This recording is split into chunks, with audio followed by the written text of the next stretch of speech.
The one stock I wanted to point out to everyone today that has a fantastic setup is Calistica. And as we see here, Calistica, uh, it has had a recent sell-off and traded down to the lower Bollinger Band. And I love how the stock tested the lower Bollinger Band and popped right off of it. And it's trading a little bit below the 20-day moving average. And I think it's still a little bit below an optimal buy point, go a little bit higher. But I think you got a buy point right here up to about $380 a share. And the way it's bounced off of this lower Bollinger Band is getting this 20 days a good early entry buy point, because once the stock gets up towards 425, you're going to start to get more interest in the stock, and the momentum investor is going to want to buy it before it breaks out higher. And I think now is a good point to buy it right here. You have a crossover buy in the 310 oscillator.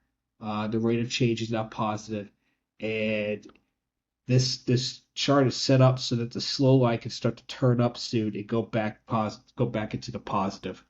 And so right here at 366, I think is a good buy point. Still early, but I like being early before people get interested in actually buying the stock above 400 and closer to 425. So Calistica looks very interesting to me.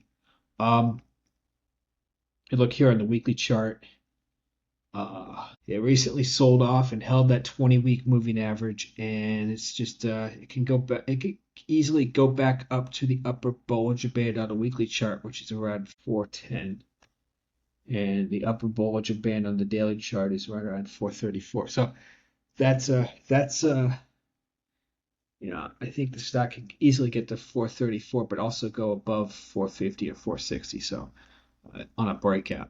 Another stock I wanted to mention that has broken out and is continuing to rally higher is Astera Labs.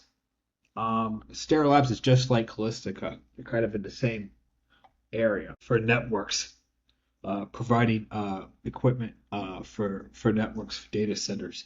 So Astera Labs recently broke out after a very elongated base, gradually selling off since September of last year, and it was back then, man. The stock was ripping. It was fantastic. It just kept going higher and higher. And as you can see here, both on the weekly and the daily, it pulled back, sold off, and finally hit a bottom here. You can see that bottom here in the stock price. And then you can also see that divergence in the oscillators, and then you can see the slow line going back above the zero line as the new uptrend formed. And since then, the stock has just ripped higher. The best point to buy it, you see it bouncing off the low. You can always say, oh, it was in hindsight great to buy the bottom there at $100 a share. You didn't know that at that point. Yeah, you had to buy divergence, but I mean, come on, give me a break. A real more practical point where you could have bought the stock is right here around $197 to $199 a share, but as it was trading back above these previous swing highs. And it has traded to its all-time high, but is continuing to go higher.